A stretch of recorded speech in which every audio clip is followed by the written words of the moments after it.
começar mais uma. Hoje a aula vai ser meio densa, então eu já pensei de várias formas para conseguir dar prosseguimento para a nossa escola dominical, porque agora nessa parte dos evangelhos, vocês devem estar lendo, então vocês com certeza viram que o tanto de informação e de coisas novas que tem aí, e os ensinamentos de Jesus, as coisas que ele fez, é muita coisa para a gente encaixar tudo numa aula só. Então eu estou quebrando a cabeça para ver como que a gente vai acertando, e eu espero que hoje a gente consiga mais uma vez tentar descomplicar um pouco a leitura do Evangelho, tá bom? Vamos começar então com uma oração? Lampa, faz oração por nós. Sim. Bondoso Deus, Pai de misericórdia, muito obrigado, Senhor, por nos trazermos hoje aqui para que possamos entender, compreender e aprender um pouco mais da Tua Palavra. Quero te agradecer por tudo que o Senhor tem feito em nossas vidas. Quero te agradecer pelo professor hoje aqui, o Eduardo, que o Senhor coloque sabedoria nos lábios dele, para que a gente possa sair daqui com um entendimento maior do que o Senhor espera da gente. Fique com a gente todo esse dia. É o que eu te peço e oro em nome do teu Filho amado, Jesus Cristo. Amém. Amém. Então, hoje nós vamos dar prosseguimento para o estudo dos Evangelhos. Ok? Muito bem. Não dá para a gente abrir a Bíblia e simplesmente começar uma escola dominical falando, nós vamos estudar então o Evangelho e pronto, sem a gente não colocar o contexto. Então, essa escola aqui, essa classe em especial, é uma classe que se propôs a estudar os livros da Bíblia. Então, fazendo um histórico rápido, nós estudamos todo o Antigo Testamento. O Antigo Testamento, o que ele fala? Ontem a gente estava num encontro lá em Itapetininga com os jovens, adolescentes, tudo, e o pastor tinha pedido para eu fazer um devocional a respeito do tema Crer também é pensar. E isso é baseado num livro, né, que foi escrito por John Stott, Crer também é pensar, né?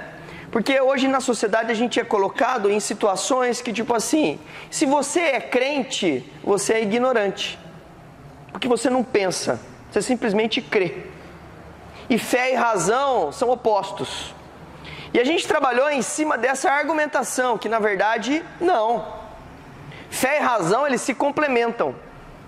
De que forma? A seguinte forma, eu pego o Giovanni, trago ele aqui na sala e falo assim, Giovanni, o pai quer contar, o Eduardo quer contar um negócio para você. Tá vendo esse moço aqui, ó? Ele é seu pai. Ele vai olhar pro Wilson e vai dar risada e falar assim, não, meu pai é você. Por que ele fala isso? Porque ele não crê que o Wilson é o pai dele. Porque ele usa a razão. E a razão é baseada no quê? Em fatos e em história. Se eu falar para vocês, olha, o sol aquece. Você fala assim, sim, aquece. Como que você sabe? Porque você já se expôs no sol, sentiu na sua pele que ele aquece. Se eu falar para você, olha, o gelo esquenta. Você fala assim, você está louco. Não esquenta. Você vai pôr a mão no gelo e você vê que não esquenta. Então, veja que crença, fé e razão, elas se complementam. E por que quando a gente fala de Jesus, não é a mesma coisa? Por que simplesmente fala assim, você crê em Jesus como seu único, exclusivo Salvador? A pessoa fala, creio. Não. Crê por quê? Por que você crê? Qual é a razão da sua fé? E o interessante disso, eu já falei aqui na sala, que a Bíblia é um livro que conta a história de amor entre o homem e Deus. Já falei isso aqui. E Deus é tão maravilhoso que quando ele começa essa história, ele não coloca o homem no paraíso e já coloca Jesus de cara lá e fala assim, olha, então Adão, é o seguinte, ó, que lá é Jesus, porque você vai falhar, então esse aqui é o segundo Adão, e eu quero que você creia nele para você ter salvação. Deus fez isso? Não. Deus colocou Jesus no paraíso de outra forma. Você sabe como que Ele colocou Jesus no paraíso? Onde está Jesus no paraíso? Jesus é a árvore da vida. Ele está lá no paraíso, mas Ele é a árvore da vida. Mas o homem não entendeu isso ainda. Por isso que Deus é o maior didático que existe. Porque Ele trabalha numa história do Antigo Testamento que quando Ele apresenta Jesus Cristo para a gente, se você não olhar para essa história toda do Antigo Testamento, se você não olhar para tudo isto que foi contado, Jesus não faz sentido. Não faz sentido. Se você não observa o período intertestamentário, o contexto, a brincadeira que eu fiz com vocês já, do corredor da fama, eu olho, eu vejo Nabucodonosor, eu olho, eu vejo Ciro, eu olho, eu vejo Alexandre o Grande, eu olho, eu vejo César, e o povo de Israel querendo um cara para pôr o quadrinho ali, e você olha e vê o filho de um carpinteiro, você fala, está de brincadeira. Nós não queremos um cordeiro, nós queremos quem? O leão da tribo de Judá, que vai arrebentar esses caras no meio. Se você não entende essa história, Jesus não faz o menor sentido. E se você não entende essa história, quando você olhar para a cruz e ver Jesus crucificado, e você tem que crer naquilo para ser salvo, não faz o menor sentido se você não entender essa história. Não faz sentido. Não faz sentido um Deus que é onipotente, onipresente, que comanda tudo, que cria o sol, que cria o céu, o firmamento, cria tudo. E de repente Ele está ali vulnerável numa cruz, por um meio de fanfarrão pregando o prego na mão dele. Não faz sentido sem saber essa história.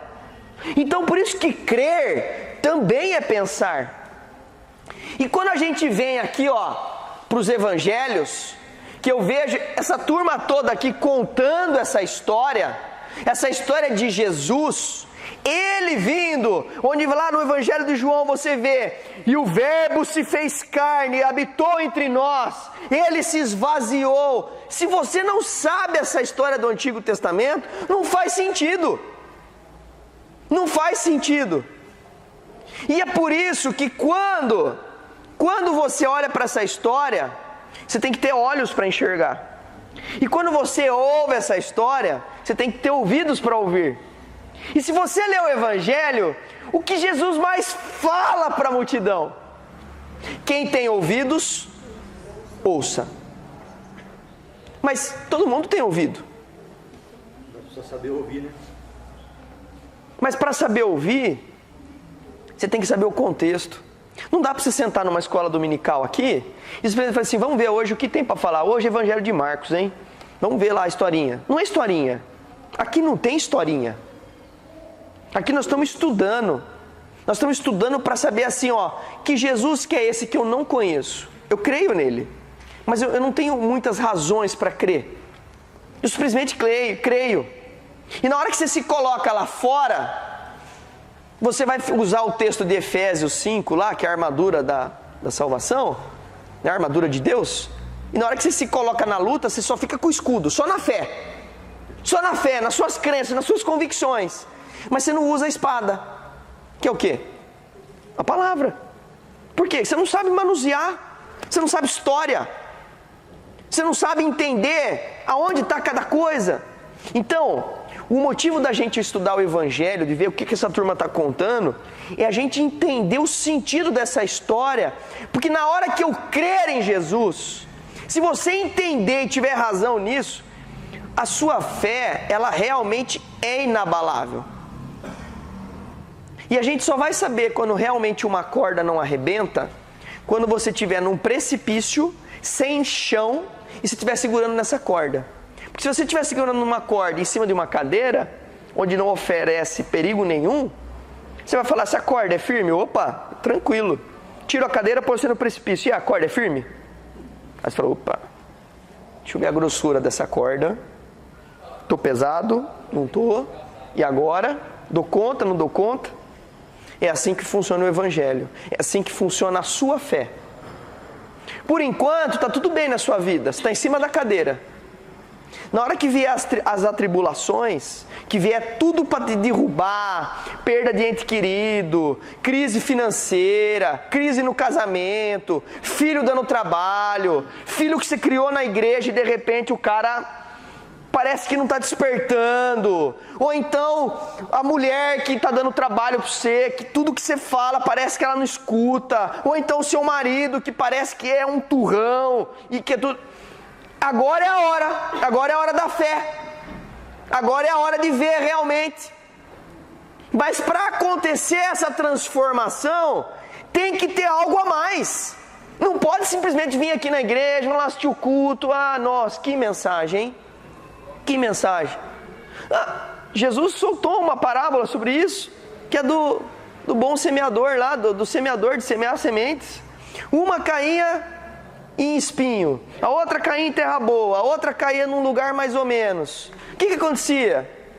Tem que ter terra boa, seu coração tem que estar sedento de querer crescer. E para crescer, não é só aqui. Aqui, o que vai acontecer? Vai germinar um pouquinho, na hora que volta para casa, não rega, não lê, não estuda, não busca. E aí se não regou, meu amigo, chegou em casa, secou. Quando vem na igreja, o feijãozinho tá lá o broto morto. Aí você tira aquele algodão, põe outro algodão aqui na igreja, põe outro feijãozinho e germina de novo. E fica sempre assim, ó, a vida toda trocando o algodãozinho e germinando, não sai disso. Nós temos essa sequência aqui, ó. As aulas dos evangelhos, antes de passar para Atos, nós vamos seguir essa sequência. A primeira aula foi isso daqui, ó. A preparação e o nascimento de Jesus. Quem não esteve aqui, eu vou fazer uma rápida recapitulação. Hoje, nós vamos falar sobre isso aqui, ó. O ministério e as ações de Jesus. As ações de Jesus estão baseadas no que Ele fez. E o que Jesus fez? Milagres. O ministério de Jesus e o ensino dele está baseado no quê? Nas parábolas. Depois nós vamos ter uma aula falando sobre a oposição e a última semana de Jesus. E aí nós vamos fazer uma ênfase no Evangelho de João. Vai ser uma aula praticamente do Evangelho de João, onde eu vou recapitular os principais milagres, o principal ensino, a estratégia de Jesus, a visão dele, os 7 eu sou que ele falou, os 7 eu sou, e a última semana dele. Tudo que ele fez, você vai ver que tudo tem um sentido. Jesus não respirava sem ter sentido. Se você ler o Evangelho e viu que Jesus se distanciou do povo para orar, tem um motivo por isso. E por último, a última aula vai ser sobre morte e ressurreição. Então, estou definindo, nós vamos falar sobre o Evangelho em 1, 2, 3, 4, 5 aulas. Tá? Depois nós vamos começar o livro de Atos. Vai ser bastante difícil, por isso que eu quero que você se concentre. Se você não conseguir vir, o Fernando está disponibilizando no site as aulas para você não perder, porque assim, hoje a hora que eu for recapitular, vocês vão ver que vai ser muito rápido. E na próxima aula também vai ser muito rápido, porque tem muita informação. Vamos começar, recapitulando a aula passada. Lembrar que nós temos 4 pessoas contando a história de Jesus. Mateus, ele fala do quê? De Jesus, o que ele tem, que é a autoridade como rei. Então ele está contando a história de Jesus para quem? Para o povo judeu. Ele quer deixar claro para o povo judeu que ele era rei. Tanto é que ele começa o livro falando da descendência de Jesus, que é uma descendência vindo de um rei aclamado pelo povo de Israel. Quem é esse rei? Davi. Em Marcos, se você ler o Evangelho de Marcos, eu aconselho você a ler, porque é um evangelho assim, ó, que para você que está começando a conhecer Jesus, é o primeiro evangelho que você tem que ler. Por quê? Primeiro, rápido, muito rápido. Quem gosta de filme de ação, parece um filme de ação. Você começa a ler, é uma coisa atrás da outra. Tanto é que assim, ele começa sem genealogia, sem conversa, sem enrolação. Ele começa a contar de um Jesus prático, Ó, chegou, já fez isso. Ó. No primeiro capítulo já sai de cara com 3 milagres. Nossa! Mas é arrebentando. 3 milagres, vai, já chama os 12, vamos lá, vocês vão ver o que tem para fazer. E a multidão em cima, e a multidão esmagando Jesus. Nego chega em Jesus e fala assim, põe a mão. E não sei o que, e vai. E uma mulher que está sangrando, que não consegue chegar perto de Jesus, ela dá um tapa assim, de repente dá com a mão nas vestes de Jesus, consegue curar. Jesus para, fala, peraí, alguém me tocou. Pedro olha e fala assim, tá de brincadeira, né? Alguém te tocou? Aquele empurra, tudo em Jesus andando, você está de brincadeira. Todo mundo te tocou aqui? Não, eu senti sair poder. Alguém quis me tocar. Aí ele para. E é engraçado, porque ele para. Mas o que ele estava indo fazer? Ele estava indo curar a filha de um cara que era dirigente da sinagoga, a filha de Jairo. Imagina Jairo olhando e falando assim, pelo amor de Deus, minha filha está morrendo, homem, vamos, homem. E ele para, espera aí, quem foi? Foi você, Lampa, foi você, Vivi, Júnior, foi. De repente, a Tanise, toda envergonhada, fala, Senhor, fui eu, estava sangrando, mas agora curou, o Senhor me perdoa. Mais ou menos assim. E ele fala, sua fé te curou. Então, a vida de Jesus era assim. Então, o Evangelho de Marcos, ele vai mostrar isso, vai mostrar o que Jesus faz. E se você perceber, o Evangelho de Marcos ele foi escrito lá no território perto de Roma. E foi escrito para os romanos, que é um povo extremamente pragmático. É ou não é? Então, aqui a palavra é obediência. Você vê que Jesus o tempo todo, ele está obediente a Deus. Por quê? Você vai perceber uma coisa, nos milagres, toda vez que ele faz milagre, ele convoca a autoridade para ele, mas ele deixa claro que a autoridade vem de quem? De Deus. Você vai ver na multiplicação dos pães, ele multiplica 2 vezes. Ele vai multiplicar, ele não chega e faz exibicionismo. Ó, Jesus, ó, estamos com fome aqui, tá, beleza, me dá os pãozinhos aí. Pronto, mágica. Olha, ó, um monte de pão para todo mundo. Não, Jesus não faz isso. Jesus, ele pega o pão, ele agradece, Pai, obrigado por esse pão. Ele chega em casa, ele vê que tem arroz, feijão e ovo. Ele fala, Senhor, obrigado por esse ovo frito que minha mulher queimou, só tinha esse. Obrigado, Pai. De repente, aquele ovo vira 4 ovos, porque eles cortaram no meio e é 1/4 para cada um na família. Multiplicou. Essa é a visão de Jesus. Ele é uma visão, a visão de Jesus qual é? A visão de Jesus é a visão que o povo no deserto não teve. É uma visão de fartura em tudo. E Paulo vem falar isso depois. Tudo dai graças. E Jesus ensina isso só na atitude da multiplicação. Ele é conforme a vontade de Deus o tempo todo. Ele pega as coisas e fala, Pai, obrigado, Senhor. Ele só agradece, de repente multiplicou. Isso é maravilhoso. Então isso é o Evangelho de Marcos. Lucas vai contar para os gregos, são os caras que sabem tudo, os intelectuais. Tanto é que Paulo, quando vai pregar para os gregos lá em Éfeso, ele passa apertado. Porque ele vai tentar discutir na persuasão, ele perde. Ele não dá conta de convencer os caras. Aí se você for ver o Evangelho de Corinto, lá para a igreja de Corinto, 1 Coríntios, você vai perceber que na hora que ele vai conversar com essa turma, que são os gregos, o que ele faz? Olha, moçada, eu não quero aqui discutir, persuadir ninguém. Quero simplesmente falar de Jesus. A minha ênfase aqui em Corinto vai ser falar de Jesus. Por quê? Porque ele sabe que Jesus por si só, ele é a palavra, não tem como discutir, só que ele tem que mostrar toda a história de Jesus. Ele tem que mostrar que Jesus, ele vem, chama para todos. Jesus, ele vem, e ele não vem porque os caras são bonzinhos, não, ele vem pela graça. E ele só entra na vida de alguém se tiver o quê? Como é que você começa a se converter? Tem que ter arrependimento. Foi perguntado isso já para várias pessoas. Como é que você evangeliza alguém? Qual a primeira coisa que você fala para alguém que você quer evangelizar? Sobre Jesus? Não. A primeira coisa é arrependimento. Ó, é simples assim, ó. Olha que história simples. Dá para contar para as crianças.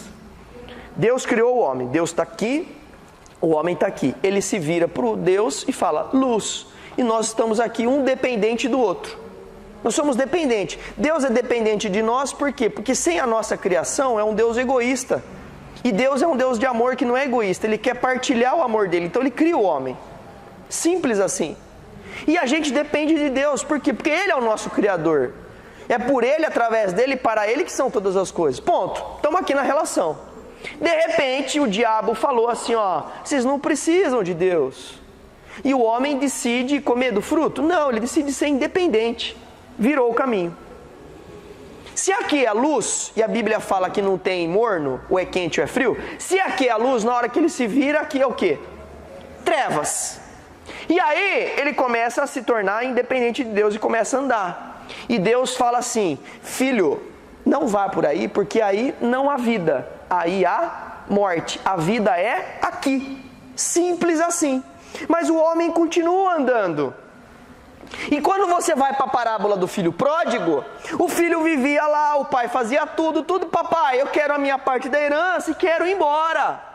E eu vou embora.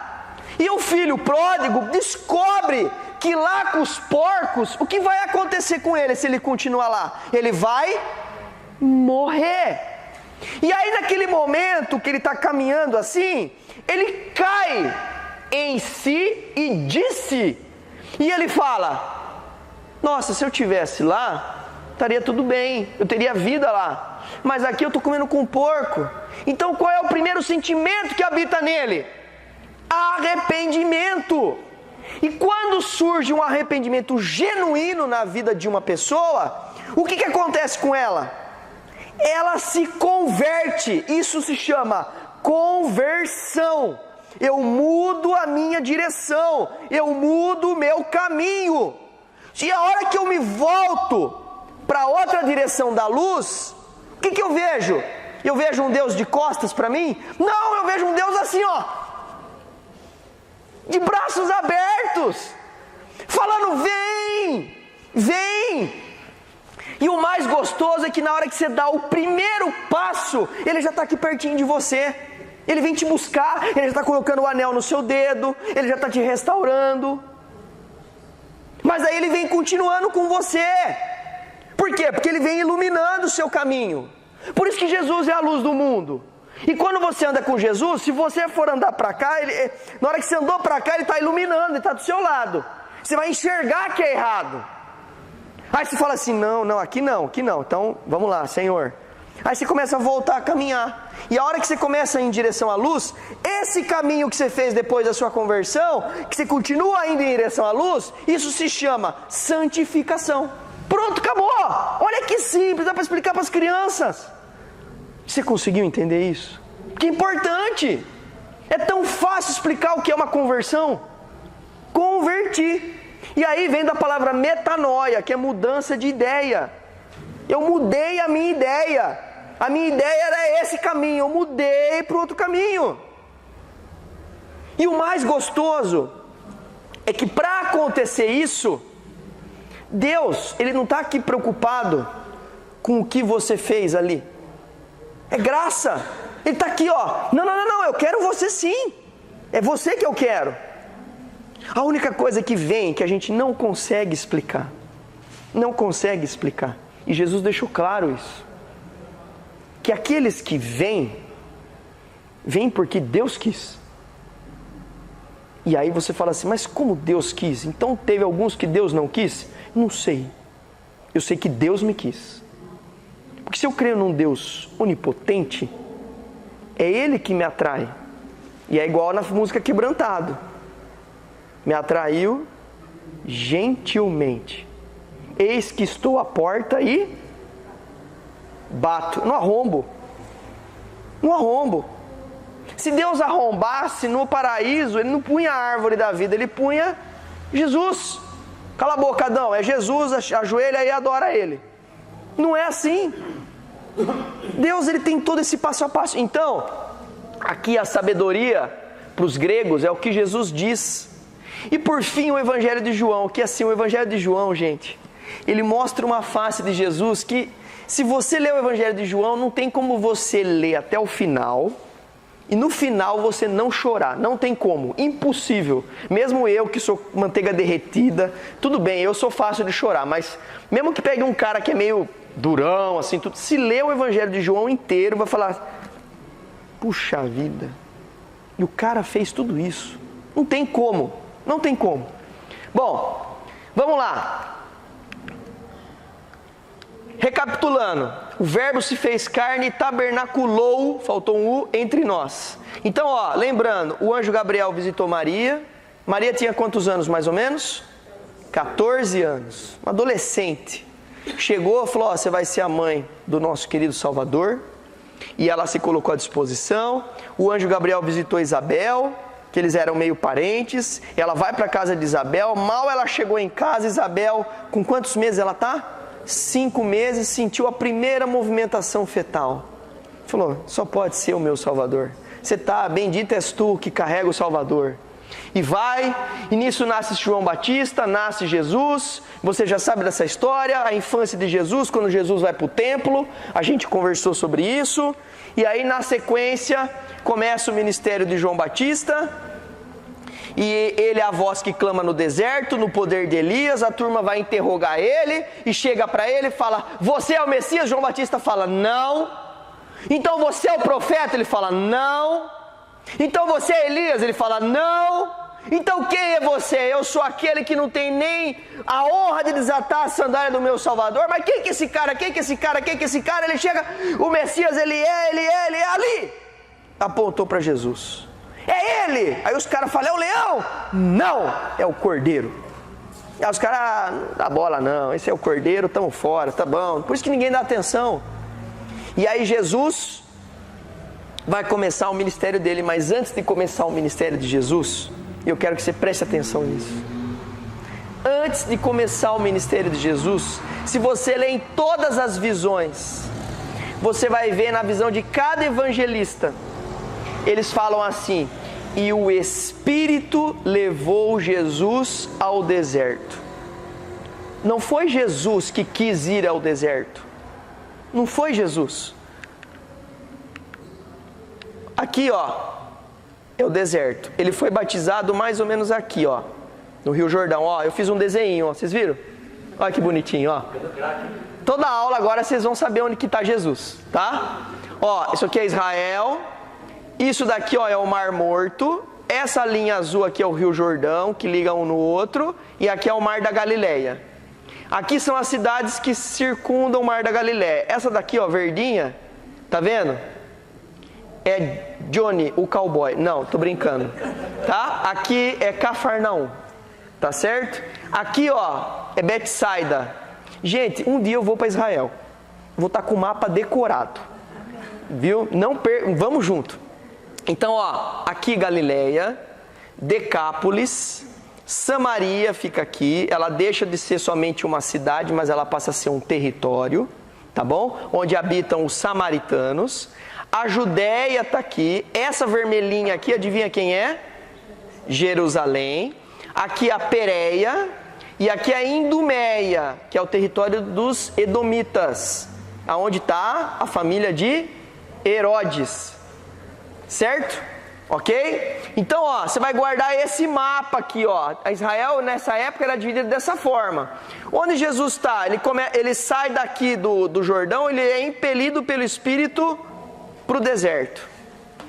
Olha que interessante. Depois que Jesus sair do deserto, o que ele vai começar? Vai começar o ministério dele. Primeira coisa que eu quero fazer um paralelo para vocês. Quem aqui é líder? Que faz um trabalho de liderança pela igreja? Levanta a mão. Seja presbítero, diácono, líder de pequeno grupo. Isso. É isso aí. Presta bem atenção no que eu vou te falar. Jesus, que é Deus, que se esvaziou como carne e veio e habitou entre nós, antes de começar o ministério dele, o Espírito levou ele para o deserto. Por que você acha que você é mais especialzão que todo mundo e vai começar o seu ministério e não vai passar pelo deserto? Por que você acha que na hora que você começar o seu ministério, tudo vai tranquilão? Que você não vai ter dificuldade nenhuma? Que o diabo não vai te tentar, que não vai te atacar, que não vai pegar pesado com você. Porque você acha que na hora que você começar o seu ministério, mesmo depois de ter passado por um deserto, o diabo não vai continuar tentando te derrubar? Como ele tentou derrubar Jesus na hora que ele começa a mandar os religiosos. Como é que você acha? E aí nesse momento, você olha Jesus sendo levado para o deserto. Historicamente isso tem um valor. Jesus vem de um povo que andou pelo deserto, que passou pelas dificuldades do deserto, que passou fome, que passou dificuldade. Como que esse povo se comportou durante esse período?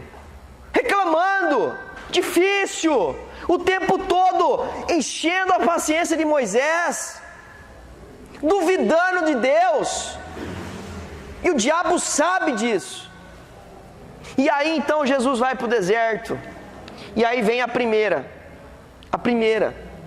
afirmação. Primeiro, aqui ó, nós não somos animais.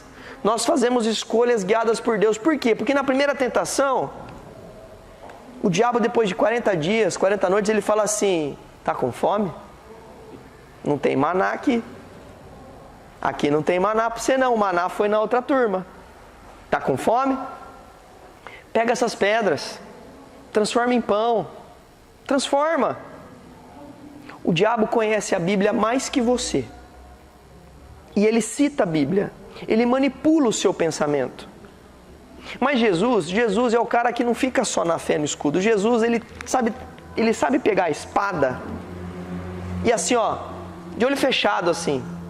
E vocês vão ver que é interessante que a turma, quando começa a ver Jesus pregando lá em Nazaré, e eu vou falar hoje, a turma fala assim: pera aí um pouquinho, não é possível, gente. É mais ou menos assim, ó, você quer ver? É mais ou menos, daqui mais ou menos uns... Guilherme, quantos anos você tem? 17? Então, 17 com 13, 30, né?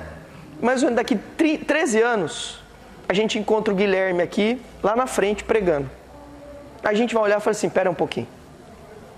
Isso aí não é o Messias. Isso é o Guilherme, filho do Arildo. A gente conhece ele. Conheceu.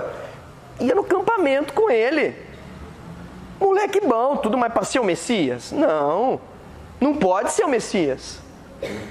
Quando Jesus vai para Nazaré, a pegada é a mesma. A turma vê Jesus ali pregando na sinagoga e fala: mas esse daí não é o filho do carpinteiro? Os irmãos ali dele, ali ó, Tiago, Judas, a turma ali ó, os irmãos, não é filho do carpinteiro, é o Messias? Não pode ser. Então veja que assim, quando vai ter essa transformação de pedras em pão, o diabo ele faz todo um histórico para Jesus, falando do maná. E aí Jesus, com a Bíblia debaixo do braço, que ele é a palavra, esse conhecimento vem dele, ele tem autoridade. Com 12 anos ele foi para o templo. Você acha que ele já tinha estudado a Bíblia toda? Ele começou a falar, e os pessoais lá, os doutores da lei, todo mundo ficava admirado com o que ele falava. Então veja, e aí, a primeira tentação, ele volta para o Éden. Pode falar. Eduardo, era isso que eu ia falar, que com 12 anos ele vai para o templo, né? Mas ele ainda não tinha começado então o ministério dele. Não, 12 anos não. O ministério começa aos 30. Por quê? Porque de acordo com a história do judeu, o judeu só pode se pronunciar como publicamente a partir dos 30 anos. Ele só torna cidadão a partir dos 30. Certo? Então veja, olha a primeira tentação, nós voltamos ao paraíso. Eva olha para o fruto agradável ao paladar. Gênesis 3. Jesus responde assim, ó. Olha só, em Deuteronômio 8:3, ele também conhece a Bíblia, ele fala, ó: assim ele os humilhou e os deixou passar fome, Deus, mas depois os sustentou com o maná, que nem vocês e nem os seus antepassados conheciam, para mostrar-lhe do quê? Que nem só de pão viverá o homem, mas de toda a palavra que procede da boca de Deus. Essa é a resposta que ele dá. Por quê? Porque o diabo atentou ele, isso daí. E tá com fome? Faz pão. Aí, não, tranquilo. Eu tenho o meu Senhor. A segunda, é assim, ó, o que ele quer dizer? Que eu não sou bicho que eu tenho que matar para comer. As minhas escolhas, elas têm que vir de Deus. Não é simplesmente pelo meu instinto. Essa é a diferença da gente de um cachorro. O cachorro não ora. Você ora. Cachorro não se relaciona com Deus. Ele é criação. É igual árvore. Não se relaciona. Deus se relaciona com eles, mas eles não devolvem. Não tem aquela coisa consciente, voluntária. É instinto. É resultado da criação. Simples assim. Agora o homem não. O homem se relaciona, ele faz escolhas. Mas ele tem que buscar escolhas que guiam para Deus. Porque se não guiar para Deus, ele vai morrer. E o diabo mente. Porque ele fala, certamente não morrerás. Não, vai morrer sim. Vai morrer. Segunda tentação.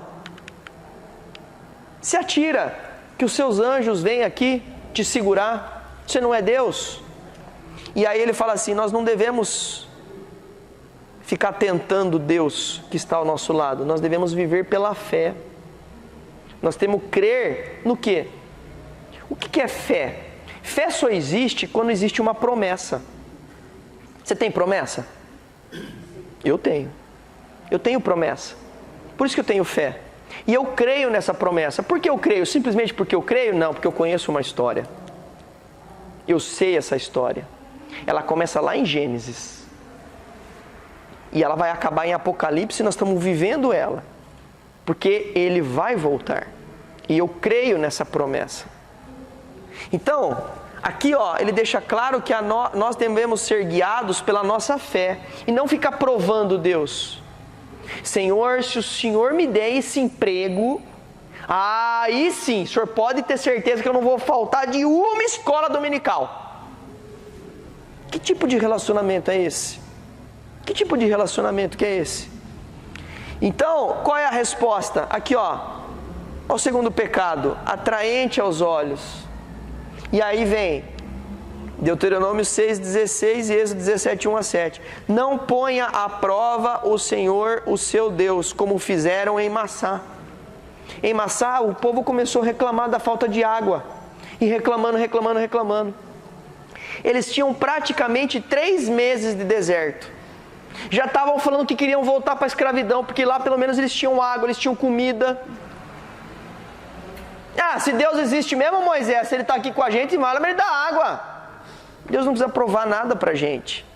Deus simplesmente é. Tanto é que quando Ele se revela para Moisés, Ele se revela como? Quem é você? Deus fala, eu sou. Por isso que Jesus no livro de João, sensacional. 7, eu sou. Terceiro, Jesus recusou a glória sem antes passar pelo sofrimento. Vocês lembram que o diabo chega e fala assim, Jesus, ajoelha aqui e me adora e eu te dou tudo. Deus também prometeu para Jesus que dele também seria tudo. Mas ele teria que passar por uma coisa, porque ele tinha uma incumbência por Deus. Qual era essa incumbência? Dar a vida dele por nós. Essa hora aqui é a hora que eu sinto mais no meu coração a humanidade de Jesus. Ele podia a qualquer momento falar assim, não preciso do sofrimento, eu vou direto. Quero um atalho. Eu quero um atalho. Estou passando por essa dificuldade aqui na minha vida.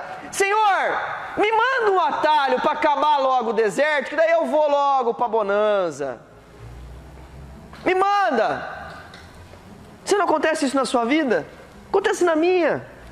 Quantas vezes eu estou naquela tribulação difícil, complicado, e eu não sei o que fazer, está difícil, e eu falo assim, tem esse atalho aqui, puxa, se eu fizer isso aqui vai ser tão fácil, mas eu sei que esse atalho aqui é um atalho de vida, não, atalho de morte, é morte aqui. Jesus mostrou para a gente que era desejável para Ele, assim como era para Eva ter o conhecimento. Mas daí, a resposta em Deuteronômio 6,13. Temam o Senhor seu Deus, e só a Ele prestem culto e jurem somente pelo seu nome. Quantas vezes você quer tentar resolver a sua situação? Senhor, se eu tivesse isso daqui, puxa, minha vida ia ser tão mais fácil, ia ser tão melhor. Veja que interessante, né? Eu não estou fazendo apologia à pobreza, à miséria, a nada, tá? Mas você já percebeu como que a sua vida vai para frente quando está passando dificuldade? Como que você cresce? E a hora que as coisas começam a dar certo, como você fica preguiçoso? Como você fala, hoje não, tá demais, não, hoje então vou ficar tranquilo, vou ficar de boa aqui. Naquela situação de dificuldade, você fica fazendo contas, fala assim, nossa Senhor, peraí, eu vou ver se eu consigo dar um dízimo aqui, apertado aqui, ou então, Senhor, peraí, deixa eu ver se eu consigo ir na escola dominical, porque eu preciso te adorar, para ver se as coisas aqui em casa começam a dar certo. Na sua cabeça faz uma barganha com Deus assim, que eu não sei de onde vem. Como se Deus precisasse do seu dízimo, como se Deus precisasse que você estivesse aqui para Ele, é importante. Nossa, a sua adoração vai fazer uma falta para Ele. Ele vai deixar de ser Deus 10% se você não vir aqui adorar. Deus é, na verdade quem precisa dele é você. E o engraçado é que você precisa dele mesmo na hora boa. É aí que você precisa mais dele. Porque na hora boa, na hora que você tem tudo, sabe o que vai acontecer na hora que você tem tudo? Igual aconteceu com Adão e Eva. E eles olharam e tinha tudo. Tinha tudo. Tinha todos os frutos, todas as árvores. Imagina que interessante. Adão não plantou uma videira. Ele não plantou um pé de alface. Ele olhava para o lado, estava o alface lá esperando ele. Eva não precisou andar 10 minutos na esteira para emagrecer. Ela comia aquele monte de batata e olhava para a barriga trincada. Não precisava fazer nada. Nada. Por quê? Porque era o paraíso, gente. Comeu daquele fruto, a primeira coisa que apareceu em Eva foi uma celulite. Incrível! Incrível!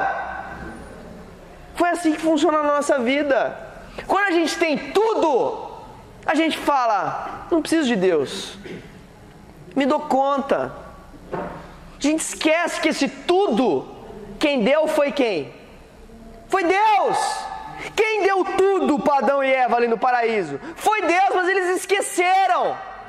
Eles acharam que assim, se eu também tiver o conhecimento e for independente, isso aqui vai continuar sendo meu. Não! Não, porque não existe vida sem dependência com Deus. Não existe. Não tem como. E Jesus sabia disso. E aí começa o ministério de Jesus. Jesus sai do deserto e sobe para Galileia. Em alguns evangelhos, você vai perceber que Jesus já começou o ministério dele antes de chegar em Nazaré. Antes. No evangelho de Lucas, dá a sensação que ele, em João também, dá a sensação que ele começa em Nazaré. Então assim, não importa, eu só sei que a partir do momento que Jesus sai do deserto, quem ele encontra, ele cura. E é uma coisa assim, que você vai começar a olhar, é super interessante. Por quê? Porque assim, Jesus começa a andar e ele encontra um nego doente. E na hora que ele encontra o cara doente, eu não sei se eu vou adiantar um slide aqui do que eu vou falar. O que representava uma doença na época? Veja o contexto. Por que Jesus faz tanto milagre? Porque uma doença, naquela época, representava pecado. E é engraçado que parece que isso ainda vem na gente ainda. E ainda tem isso presente num outro livro ainda, que é no livro de Jó. No livro de Jó está isso. Jó começa a dar errado as coisas na vida dele, começa a ele ficar doente, tudo, as turmas vai lá e fala assim, cara, você andou pecando, hein? Ei, Jó, hein? Pecou de novo, hein? É por causa do seu pecado. Se arrependa, que daí a hora que se arrepender, Deus é igual aquela empresa Tabajara. Todos os seus problemas estão resolvidos. É assim que funciona. E tem muita gente que é assim que se relaciona com Deus. Começa a dar errado as coisas, fala assim, amor, vamos mais na igreja, viu? Parece aquela coisa de espírito, é karma, né? Você tá lá, tem uma mandala. Eu venho para a igreja, aqui as coisas não dão errado, aqui dá tudo certo.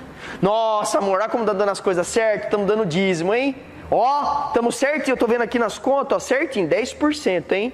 Mês passado foi 9,5% do dízimo, você viu que deu errado lá o carro, deu um problema? Esse mês, ó, 10%, ó. É assim que funciona? Mas é assim que o povo entendia naquela época. Ele entendia que, por exemplo, se tinha alguém leproso, aquele cara é cheio de pecado, ó, o demônio tomou conta dele. O cara era endemoniado, aquele cara lá, ó, deu espaço. Deu espaço, o demônio entra mesmo. E é assim que funciona. Esse relacionamento com as doenças. E aí, se a pessoa estava doente, eu que sou justo e sou puro, eu posso ir lá e ficar com aquela pessoa? Não, eu vou me contaminar. Por isso que leproso ficava fora da sociedade, porque era contaminado. Era contaminado. E de repente Jesus vem, e a hora que ele vai curar as pessoas, o que ele fala? Ele fala, tá curado, Lampa? Ele fala isso? Não. Por conta daquele contexto, ele fala o quê? Lampa, seus pecados estão curados. Levanta, anda. E acontece. Ele tem autoridade. E aí o mais legal, na hora que você começa a ler o Evangelho de Marcos, é que na hora que chega os endemoniados, Jesus não vai atrás dos endemoniados. Vocês percebem que Jesus não vai atrás do demônio? Jesus não vai atrás do demônio. Quem que vem atrás de Jesus? É o demônio. É ele que vem atrás de Jesus. Ele mal desceu do barco, pisou na praia, o cara que era endemoniado já vem aqui em cima dele e fala assim, o que você veio ter com a gente? Deixa a gente quieto, não queremos nada. É assim que funciona. Jesus não vai atrás de demônio. Mas o povo de Deus parece que gosta de um demônio, rapaz. O povo de Deus adora um demônio. E mostrar para a igreja então que tem um demônio. Aqui, está o demônio, vamos fazer um showzinho aqui. Jesus nunca foi atrás de demônio. É o demônio que vem atrás de Jesus. Por quê? Porque o demônio está entendendo o quê? O que o demônio está achando que é? Ele está achando que é o dia do juízo. Porque ele está vendo que o Salvador está aqui na terra. Ele fala assim, pronto, chegou a nossa vez, nós vamos para o inferno. Agora chegou. E a Bíblia deixa claro que nem o demônio, nem os anjos, ninguém sabe quando vai ser o dia do juízo. Ninguém. Não foi revelado. E em Marcos ainda Jesus vai falar ainda no final que várias coisas ele não falou porque nós não somos capazes de suportar o que ele tem para falar. Você imagina o que vem pela frente. Agora, para a gente, pelo menos assim, ó, para nós aqui, ó, você se arrependeu? Me arrependi. Você se arrependeu? Me arrependeu também. Você crê em Jesus? Creio. Com razão? Com razão. Conhece a história? Conheço a história. Está seguindo os passos dele? Está andando na treva ou está andando na luz? Está andando na luz. Fica tranquilo, cara. Pode vir. Vem em mim dia do juízo. Pode vir. É assim que funciona. Não tem que ter medo. Não tem que ter medo. E não fica pensando assim, mas eu não sou perfeito. Graças a Deus você não é perfeito, senão você ia ser o Messias. É assim que funciona. Moçada, o demônio vem atrás de Jesus. Sabe por quê? Porque o demônio conhece Jesus. Aqueles que têm ouvido, ouçam. O demônio ouve Jesus. E lá na frente, nas cartas, olha que legal, que um monte de gente acabava tentando expulsar demônio em nome de Jesus, e os demônios viravam para os caras e falavam assim, ó, Jesus a gente conhece, Paulo a gente conhece, mas se eu não conheço não, filho, vou ficar aqui, você se prepara que eu vou entrar em você. Não adianta você falar só em nome de Jesus. Você tem que viver Jesus, porque daí o demônio vai te conhecer. E aí, ó, o demônio, ó de você. Ó. E vai olhar e vai falar assim, Júnior, tô fora, cara. Aquele cara lá, anda com Jesus o tempo todo, eu vou tomar na cabeça, tô fora. Tô fora. É assim que funciona. O demônio conhece Jesus. E aí vem os religiosos, e eles reconhecem a autoridade de Jesus? Não reconhece. E Jesus, ele entra em Nazaré, ele entra na sinagoga. E aí, eu acho que, assim, ó, gente, eu não sei, assim, quando você começar a ler o Evangelho, eu tô falando isso pra Tanise toda hora. Eu falei assim, amor, eu tenho uma vontade de eu estar lá. Eu queria tanto ver. Eu queria tanto participar. Eu tenho uma vontade. A Tanise falou assim, não, eu queria só ver. Eu fico meio preocupada de estar vivendo, porque ia ter muito sofrimento. Eu falei, mas não tem problema, amor, eu queria ser mais ou menos ali um dos três, para estar junto. Eu queria estar numa outra transfiguração. Eu queria ver a nuvem. Eu queria chegar e Jesus falar para mim, Eduardo, você vai me negar 3 vezes. Eu falei, Senhor, 4. Vou negar 4. De tão pecador que eu sou. 4. Eu queria demais. Eu queria ver Jesus chegando lá na sinagoga e pegando o rolo e lendo: o Espírito do Senhor está sobre mim, porque Ele me ungiu para pregar boas novas aos pobres. Ele me enviou para proclamar a liberdade aos presos, recuperação da vista aos cegos, para libertar os oprimidos e proclamar o ano da graça do Senhor, que é o ano do jubileu. Isso que o judeu está esperando. Aí ele fechou o rolo. Não continuou lendo Isaías. Fechou o rolo. A turma começou a olhar para ele. Aí ele vira e fala assim: hoje o que vocês acabaram de ouvir acabou de se cumprir. O que ele está falando? Eu sou. O que a turma fez? A turma ficou horrorizada. O que esse cara... Blasfêmia! Blasfêmia! Esse cara está falando que ele é Deus. E vai e sai. E a partir daí ele sai e ele começa o ministério dele. Ele começa a chamar os discípulos. Então ele começa chamando 2 irmãos. 2 irmãos pescadores, André e Simão. Pedro, Cefas.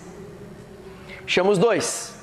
Vai transformar Pedro, em vez de ser um pescador de peixe, vai ser um pescador de homens. Na sequência, ele chama mais 2 irmãos, os filhos do trovão. Quem são? Tiago, João, filho de Zebedeu. Na sequência, ele chama Filipe, de Betsaida. Você viu que eu estou fazendo exercício, eu não estou olhando para ver se eu decorei. Certo? Quero que você decore. Eu gravei de 2 em 2. Certo? Filipe, de Betsaida, chamou ele. E na sequência, Filipe foi correndo e foi chamar Natanael, que é Bartolomeu. Chegou lá correndo, chegou e falou assim: tá lá. O cara veio de Nazaré. Bartolomeu vira e fala o quê? Pode vir alguma coisa boa de Nazaré?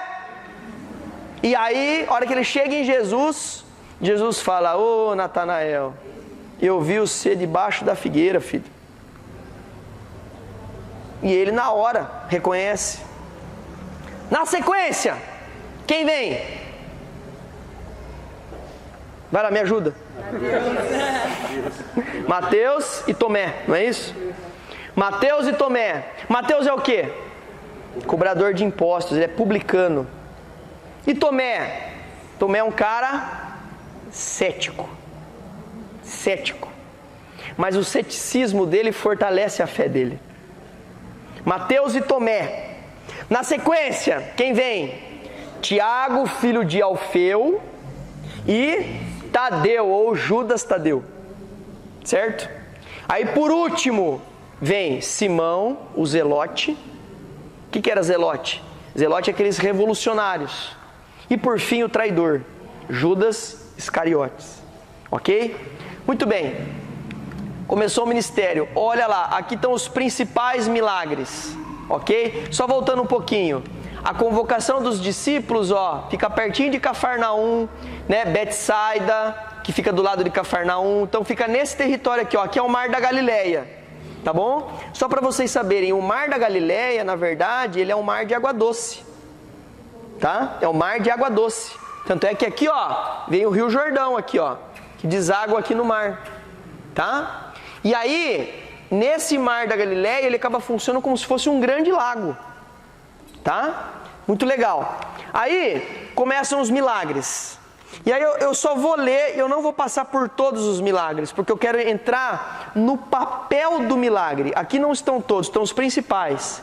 Ele curou um servo de um centurião em Cafarnaum. Ele cura a sogra de Pedro, Ela estava doente, ele chega na casa deles lá, estava com febre, doente. Pedro traiu ele. Exatamente, por isso que Pedro negou, não foi? Curou a sogra, nunca vi isso. Curou o homem paralítico. Aí aqui, vamos lá, presta bem atenção. Eu vou falar isso na aula que vem, mas eu quero já adiantar isso. Quando Jesus começa a curar, existem milagres que Jesus faz, que são milagres corriqueiros. Por exemplo, curar a sogra, foi curar de uma febre. O outro estava ali paralítico, não andava, ele fazia andar. Então, eram milagres corriqueiros. A mulher sangrava, parou de sangrar. Mas existiam milagres que até então nunca ninguém fez. Nunca ninguém fez. E aqueles milagres, somente o Messias faria. E aí, por isso que se você vai ver no Evangelho, que toda vez que tem um milagre, tá os fariseus lá para ver se aconteceu mesmo ou não. É um inquérito. E aconteceu ou não aconteceu? Aconteceu ou não aconteceu? E aí Jesus vem e ele entra numa casa para curar a filha de Jairo. A filha de Jairo estava viva ou estava morta? Ela estava morta. Ela estava morta. Por mais que Jesus fale e fala, não, ela só dorme. Esse dorme está entre aspas. A hora que ele entra para curar a filha de Jairo, entra todo mundo? Não. Ele chega e ele fala assim, vem Tiago, Pedro e João, os pais, e o resto do pessoal fica para fora. Entra só eles. E ele pega e manda a menina acordar e levantar. Ele ressuscita a menina. Tanto é que no meio do caminho, os amigos, os caras que trabalham junto com o Jairo, falam assim, cara, deixa o mestre. Ela está morta, não tem mais agora. Até então, ele é mestre. Ele é um rabino. Não é o Messias. E Jesus não quer se revelar o Messias nesse momento. Ele é didático. Ele vai trabalhando. Jesus não quer ser aclamado rei.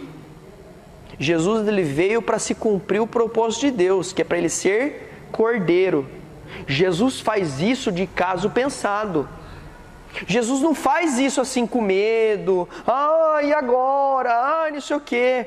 E a sensação que eu vou tendo na hora que eu vou ler o Evangelho, é que até então eu construí uma fé antes, que eu vi Jesus da paixão de Cristo, que começa com ele ali, morrendo de medo, tremendo. Não é esse o Jesus.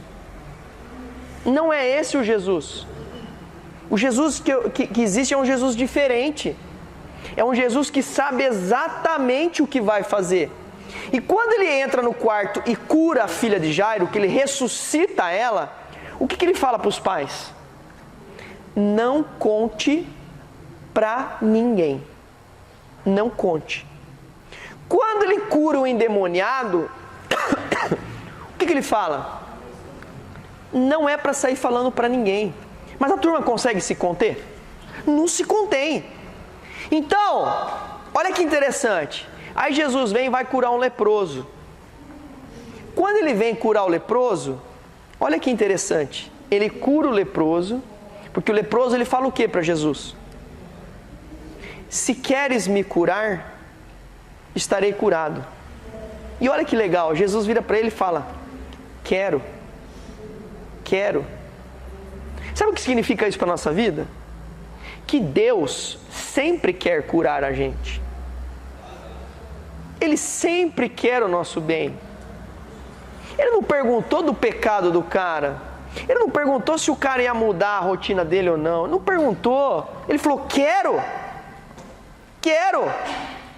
O grande problema é que hoje nós não vivemos mais na presença de Jesus. Ele vai voltar. Nós vivemos na presença do Espírito Santo. Então assim, muitos dos milagres que a gente queria que acontecesse, não vai ser do jeito que a gente quer. Não vai ser desse jeito. E por isso que naquela época, o pessoal perguntou para ele, viu, todo mundo jejua, o pessoal do João Batista jejua, o pessoal de fulano jejua, por que os seus não jejuam? O que ele fala? Ele fala, espera aí um pouquinho, a turma aqui não pode jejuar. Não tem que ter sofrimento aqui. Por quê? Porque o noivo está aqui. Você já viu numa festa os convidados ficar sem comer com o noivo? Não, o noivo está aqui, pode servir o buffet. A turma, quando chega num casamento, ataca o buffet antes dos noivos chegar? Enquanto o noivo não chegar. Não chega, não ataca. Só no nosso, mas não é nos outros, não. É que nós não somos noivos especiais, entendeu?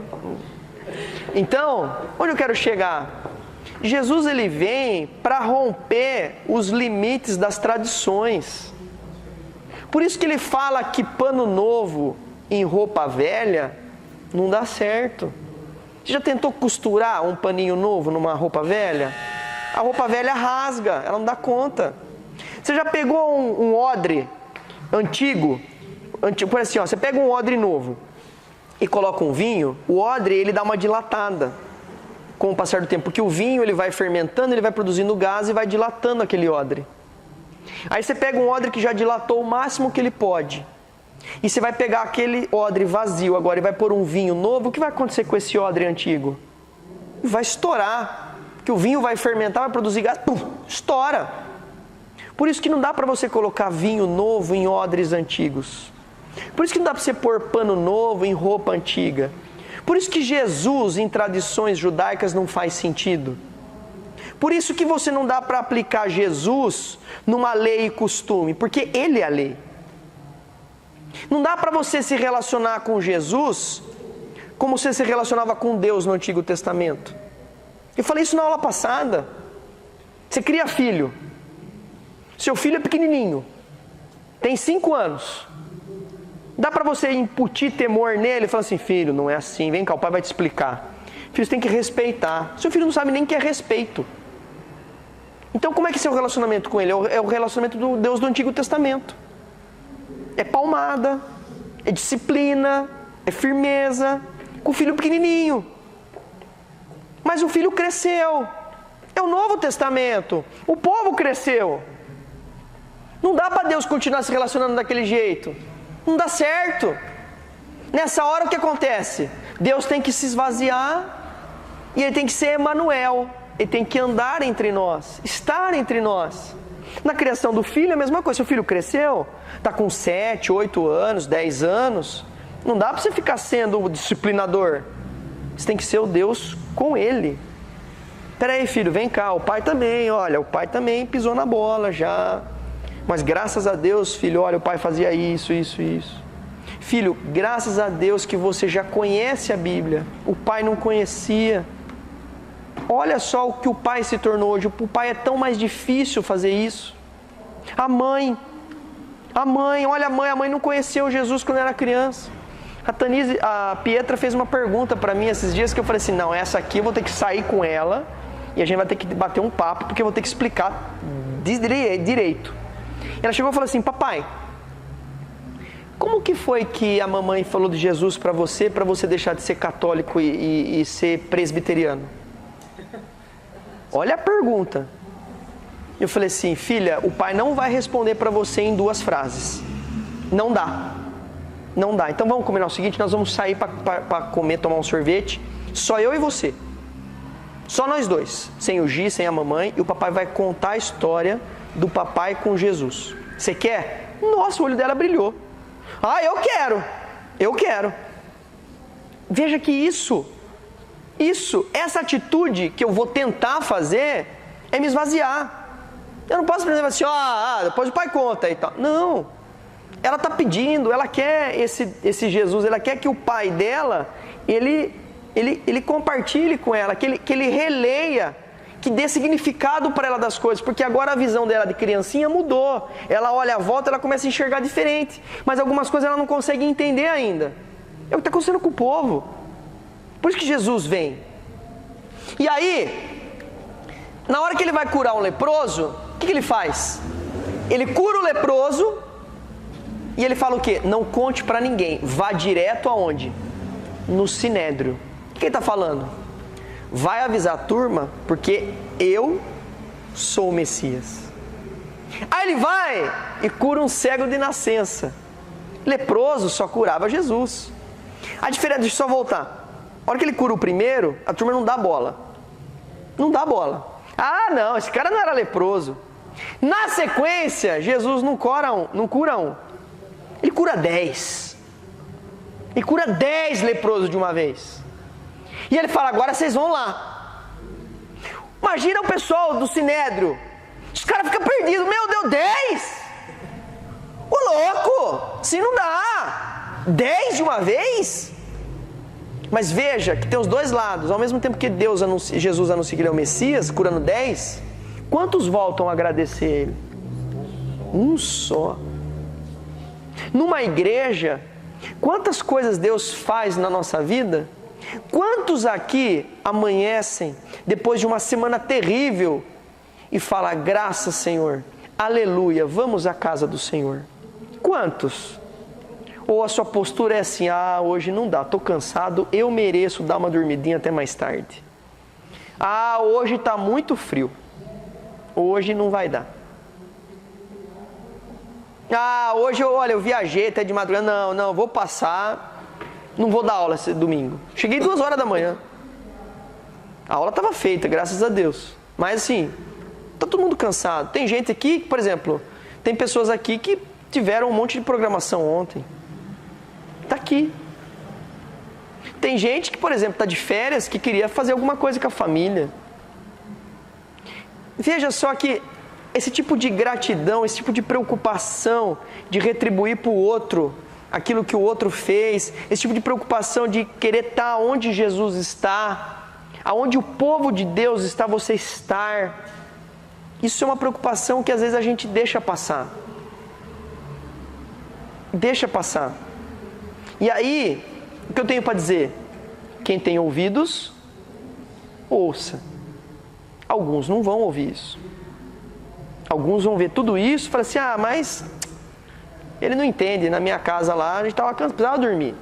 A gente, não dava para eu ficar junto com a turma porque eu tinha outros compromissos. Não é a minha responsabilidade de eu falar qualquer coisa para ninguém. Não é a minha responsabilidade de julgar ninguém. De falar, você veio na escola dominical, você não veio, você veio no culto, não veio. Não sou eu tenho que ver o meu. Eu tenho que vir. Eu tenho que ir. Eu tenho que fazer. Por quê? Porque sou eu com Deus. E aqui cada um tem o seu com Deus. E Deus falou, quem tem ouvidos, ouça. Na sequência, ele cura um cego de nascença. E aí, quem curou algum cego de nascença? Nunca ninguém curou. E aí vem a hora que ele realmente faz a explicação do que realmente significava uma doença na vida de uma pessoa. Os discípulos chegam para ele e falam assim, Jesus, quem pecou? Foi ele que pecou? Ou foram os pais? Aí Jesus pega e fala assim, ele mostra que a doença não tem nada a ver com o pecado. Jesus ele faz a explicação nessa hora. Ele fala assim, nem ele pecou, nem os pais pecou. Nem os pais pecaram.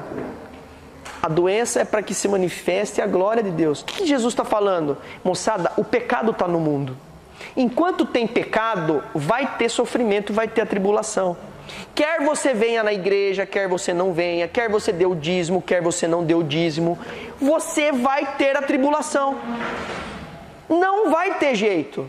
E se você for uma pessoa justa, fizer tudo certo e tal, vai ter a tribulação. Vai ser tentado, vai ser difícil, não tem diferença. E aí ele pega e vai lá e cura o cego de nascença, e o Sinédrio fica pasmo, e não pode ser, manda chamar os pais, ele não era cego. Aí os pais pegam e falam assim, ele era cego, mas eu não sei o que aconteceu. Por quê? Porque eles sabem que se eles falarem que foi Jesus, eles vão punir os pais, porque não pode proclamar que ele era o Messias. Aí o filho é grande, ele pode falar por ele. Aí eles trazem o filho. E aí, quem que te curou? Ele falou assim, olha, eu não sei, eu não quero saber. A única coisa que eu sei é que eu era cego e agora eu vejo. Ponto final. E aí o pessoal fica naquela coisa. E aí, vem o último milagre.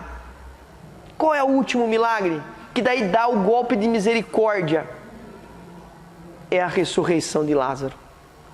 Por isso que até então Jesus não quer que conte sobre a ressurreição dessas outras 2 pessoas que ele ressuscitou. Porque tem um momento certo para ele fazer a ressurreição. Tanto é que antes dele ressuscitar Lázaro, ele vira para Maria e fala assim, Maria, Você crê que seu irmão vai ressuscitar? Ela fala assim, eu creio, Senhor, no último dia, no juízo, nós vamos todos ressuscitar. Eu falei assim, não. Maria, você crê? Aí ela olha, ele fala, eu sou. É a 6ª vez que ele vai falar, eu sou a ressurreição. É o 6º eu sou. Eu sou a ressurreição. E ele vai chegar e vai mandar abrir a pedra. Não abre não, faz 4 dias que o cara está morto. Está fedendo. Eu queria estar lá, gente. Eu queria estar lá. Eu queria assim, ó. Eu queria ver ele chegar e falar assim, tira a pedra. Lázaro, sai para fora. E aquele fedor e o cara levantando e andando cheio de atadura assim. E aí, o povo todo ali olhando, e vendo aquilo, e ouvindo aquilo. E ele vai embora e ele fala assim, vocês viram? Quem tem ouvidos, ouça. Quem tem olhos, veja. Isso é maravilhoso. Veja que o papel do milagre é transformar a autoridade de Jesus. E para ter cura tem que ter intimidade. Quem Jesus era para os vizinhos? Ele era filho do carpinteiro. Teve prestígio em Nazaré? Não teve. Na família, a família mesmo ficava meio assustada. Teve uma vez que Jesus entrou numa casa para comer com os discípulos, a multidão entrou lá e começou meio que esmagar ele, eles não conseguiram comer. Você imagina você numa situação com fome e você não consegue comer. E tanta gente vai lá, encosta em mim, agora põe a mão em mim. E aí Jesus ficou meio atarefado ali para querer sair dali um pouco. A família achou que Jesus estivesse meio surtando e foram lá socorrer ele. Nem a família tinha noção da autoridade. A família também ficava meio assim. Os religiosos duvidavam o tempo todo que ele era o Messias. Eles estavam mais preocupados com a tradição dele curar num sábado do que realmente do cara estar curado. Quando ele vai lá e expulsa os demônios daquele cara lá que era a legião e vai para os porcos naquela região, o que aquele povo fica? Todo mundo conhecia o cara ninguém conseguia segurar ele arrebentava a corrente, ele ficava se machucando. Na hora que aquele povoado olha e vê o cara sentado totalmente consciente, ao invés de aquele povo ficar feliz, olha, curou o cara, glória a Deus. Não, a turma fala, pelo amor de Deus, acabou de matar 4.000 porcos, acabou nosso dinheiro, vai embora daqui antes que você manda matar mais 50 galinhas. Foi isso que aconteceu. Isso aqui é a multidão. E vocês vão ver depois na última, que vai falar sobre a última semana, que até então quem está acompanhando Jesus? Quem são as pessoas que estão acompanhando Jesus? Eu vou pular aqui. Quem está acompanhando Jesus? Deixa eu pular. Isso. Quem acompanha Jesus? A multidão e os discípulos. Olha para mim, não olha para lá não. Quem acompanha Jesus? A multidão e os discípulos. Só que Jesus não para de andar. E ele vai proclamando, ele vai fazendo. E ele fala, quem tem ouvidos, ouça. Quem tem olhos, veja. Só que o que acontece? Chega num ponto que a multidão começa a se afastar. Começa a deixar Jesus ir. E quem segue com Jesus? Só os discípulos. Na sua jornada como cristão, aonde você está? Você está ficando para trás? Jesus está indo, você está ficando para trás? Ou você está lá no meio dos 12? Você continua caminhando e olhando e ouvindo e prestando atenção e ressignificando as coisas da sua vida. Por quê? Porque a igreja reformada sempre reformando. O Evangelho tem esse poder de conseguir transformar o nosso coração o tempo todo. Não é apenas uma transformação. Por isso que Jesus falou, você quer me seguir? Negue a si mesmo, pegue a sua cruz uma vez só. Não! A cada dia, todo dia tem que pegar a cruz. Acordei hoje, domingo de manhã. Esquece, Senhor, eu nego, vamos seguir o Senhor. Todo dia. A pergunta que eu falo, no ministério de Jesus tem a ver com a nossa família. Como saber que Jesus é o nosso Messias? que você sabe que Jesus é o Senhor da sua vida? Baseado naquilo que o Eduardo fala? Baseado naquilo que o pastor fala? Ou baseado naquilo que Deus fala para você? Porque se for baseado naquilo que eu falo, vai durar até daqui a pouco, até 1h da tarde. Na hora que você bater o carro, tudo acabou, foi por água abaixo. Esse tipo de alicerce que a gente dá aqui numa pregação, numa aula ou num culto, isso daqui é casa na areia. Casa na rocha é você na sua casa. É você na sua comunhão da família. É você na sua oração no seu quarto em secreto. É você na sua leitura bíblica diária.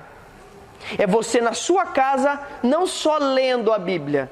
Tem um monte de gente que leu a Bíblia, mas pouca gente estudou a Bíblia. Você estuda a Bíblia? Você digere aquilo que está lá? Ou você simplesmente vai lendo? Senhor, meu pastor, nada me faltará, Ele me faz deitar em partos verdejantes e tal. Você deixa aquilo entrar no seu coração, você reflete sobre aquilo, você quer saber mais. Por que Jesus fez isso? Hoje nós temos o Google, tem a internet, tem um monte de estudo na internet que você pode buscar, vai ver a fonte, vai discutir com o Eduardo, eu li isso, olha pastor, eu vi isso, Arildo, também li isso daqui e tal. Como que é esse Messias que se revela para você? Porque se for o Messias só da aula, moçada, esse Messias vai ser igual uma aula de escola dominical para as crianças, que pôs a coroinha. Vai ser igual, por exemplo, uma EBF, que enquanto durou, foi bom. Vai ser igual um acampamento.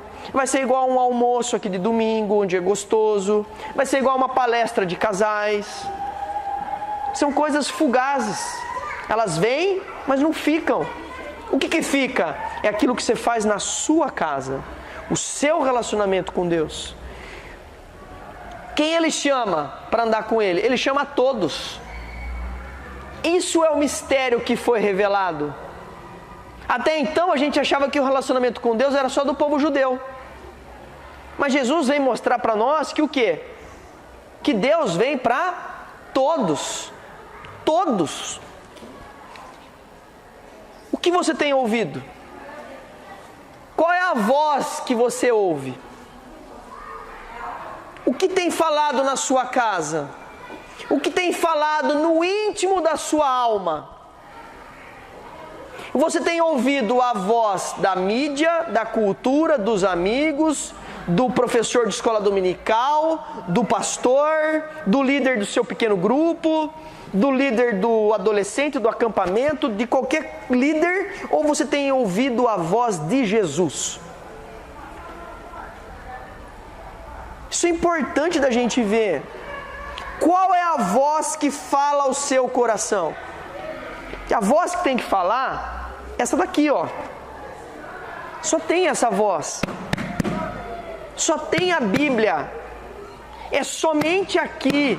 Nada mais fora daqui. E a gente só consegue falar com Deus de algumas formas. Ou você ora, ou você lê. E aí quando você ora, às vezes Deus fala.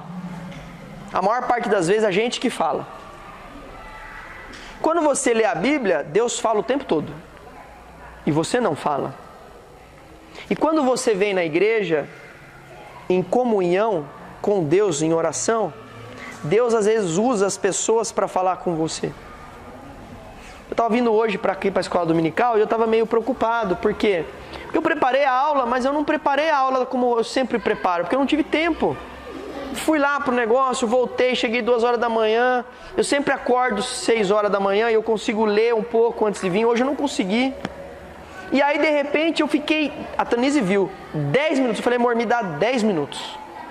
Sentei 10 minutos e eu fui meditar um pouco. Aí eu saí feliz da vida, dos 10 minutos. Entrei no carro e falei assim, amor, Deus é maravilhoso, viu? Ela falou assim, por quê? Porque eu tinha feito a aula de um jeito, mudei as coisas que eu ia fazer na aula, em 10 minutos, e Deus colocou uma coisa de ênfase na aula, que eu não tinha visto isso durante a semana. Aí eu falei assim, por que Deus é maravilhoso? Porque Deus, Ele usou até uma mula para falar. Até uma mula. Hoje ele usou outra mula. Onde eu quero chegar? Venha na igreja, venha em comunhão com Deus.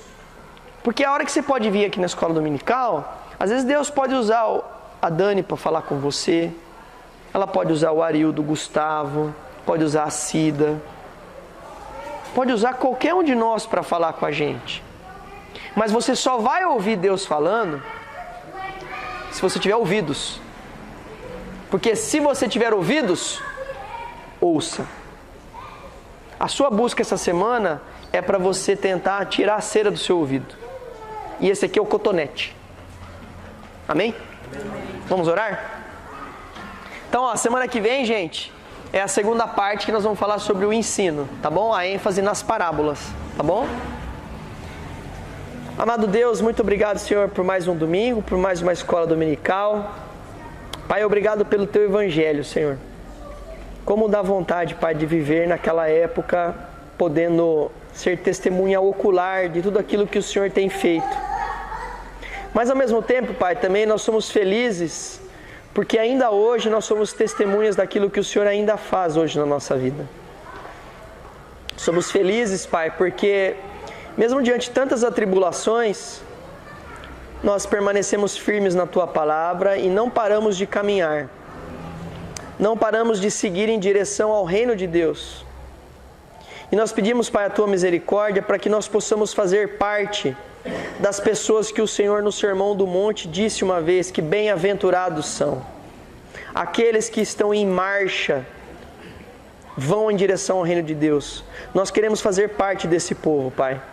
Por isso, derrama a Tua graça, a Tua misericórdia sobre nós, para que o nosso coração se amoleça, Pai, que o nosso coração possa se quebrantar diante da Sua palavra e que os nossos ouvidos de fato possam ouvir a Tua voz.